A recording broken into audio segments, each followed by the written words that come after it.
What if everything you have been told about success is a complete lie? What if trying desperately to be happy is exactly what is making you so miserable? Look around. We are constantly told to achieve more, earn more, and be perfectly positive all the time. But deep down, you know that chasing this endless perfection is exhausting. What if the real secret to a good life isn't about trying harder, but actually learning how to finally let go? Welcome back to Rik Summary, where we turn powerful books into life-changing ideas. Today, we are exploring a completely counterintuitive approach to living a good life, inspired by Mark Manson's brilliant philosophy in The Subtle Art of Not Giving F. We live in a world that bombards us with the message that more is always better. We're told to care about having the best car, the perfect body, and a happier life than our friends. But this obsession with toxic positivity is destroying our mental health. By the end of this video, you're going to discover how to stop stressing over things that do not matter and how to finally take control of your mind by choosing the struggles that actually bring you freedom. Imagine a man who is the ultimate loser. He is an alcoholic, a chronic gambler, and a deadbeat.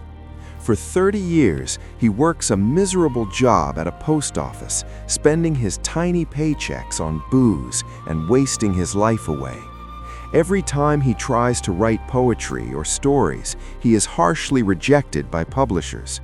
They tell him his work is disgusting and horrible. This man was Charles Bukowski. He is the absolute last person you would expect to find in a self-help video. Yet, at the age of 50, an editor finally took a chance on him. Bukowski quit the post office, wrote his first novel in just 3 weeks, and eventually sold over 3 million copies of his books. You might think this is a classic story of never giving up, but when Bukowski died, the words carved into his tombstone were simply, "Don't try." Here is the first major lesson. Bukowski did not succeed because he suddenly became a positive, highly motivated winner. He succeeded because he fully accepted that he was a failure. He stopped trying to be perfect and started being unflinchingly honest about his worst flaws. He simply stopped caring about society's version of success. This brings us to a massive realization about our own lives. When you stand in front of a mirror and repeat positive affirmations, trying to convince yourself that you are beautiful or rich, you are actually just reminding your brain that you feel ugly and poor. A truly happy person does not need to stand in a mirror and say they are happy. A confident person does not need to prove their confidence. Philosopher Alan Watts called this the backwards law. The backwards law states that the desire for a positive experience is actually a negative experience. And beautifully, the acceptance of a negative experience is a positive experience. Think about it. The pain you endure in the gym creates better physical health. The painful failures you face in business are exactly what teach you how to be successful. Suffering through your deepest fears is the only way to build real courage. Trying to avoid pain completely is destructive and impossible. But instead of accepting pain, modern society has trapped us in something called the feedback loop from hell. Have you ever felt anxious about a situation, and then you suddenly start feeling anxious about the fact that you are anxious? Or maybe you get angry over a tiny mistake, and then you feel guilty and angry at yourself for getting so mad. We live in a culture that teaches us that feeling bad is not okay. We see everyone's fake, perfect lives on social media, and we feel like there is something deeply wrong with us if we feel sad. We feel bad about feeling bad. We feel guilty for feeling guilty. The only way to break this hellish cycle is to accept that sometimes life is just going to suck, and that is completely fine. Now, when we talk about not giving a fuck, it is very easy to misunderstand the concept. It does not mean being a cold, emotionless psychopath. It does not mean you're completely indifferent to everything.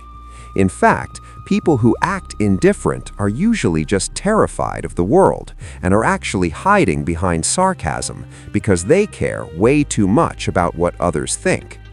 The true art lies in 3 subtle choices. First, it means being comfortable with being different. It means you are willing to look failure in the face, ignore the opinions of the crowd, and do what you know is right. Second, to stop stressing over tiny problems, you must find something genuinely important to care about. Have you ever seen an elderly person screaming at a cashier over an expired 30-cent coupon? Why on earth do they care so much about 30 cents? It's because that person likely has absolutely nothing meaningful going on in their life. If you find yourself getting furious because the TV remote batteries died, or because a coworker did not say hello, it means you lack a true purpose. When you don't have a meaningful goal, your mind will invent meaningless drama. And third, you must realize that you are always choosing what to care about. When we are children, we cry if our birthday balloon is the wrong color.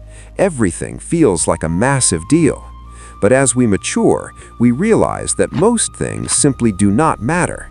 The opinions of strangers do not matter. We simplify our lives, reserving our precious energy only for what is truly worthy, like our families, our true friends, and our life's mission. And surprisingly, this simplification is what creates deep, consistent happiness. This brings us to the ultimate shift in mindset. You cannot escape adversity. No matter where you go in life, there will always be a heavy load of problems waiting for you. The goal of life is not to find a way to eliminate all your problems. That is an illusion. The real secret to empowerment is to find the problems that you actually enjoy solving. Happiness does not come from a life without struggle. Happiness comes from choosing the right struggle. When you embrace your limitations, confront your painful truths, and accept your flaws, you become spiritually invincible. You are going to die one day.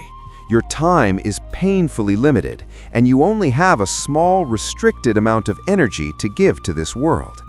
If you waste that energy stressing over every minor inconvenience, every rude comment, and every superficial desire, life will eat you alive. It is time to take inventory of your mind. Scrub out all the meaningless noise. Stop trying to be perfectly positive. Allow yourself to move lightly.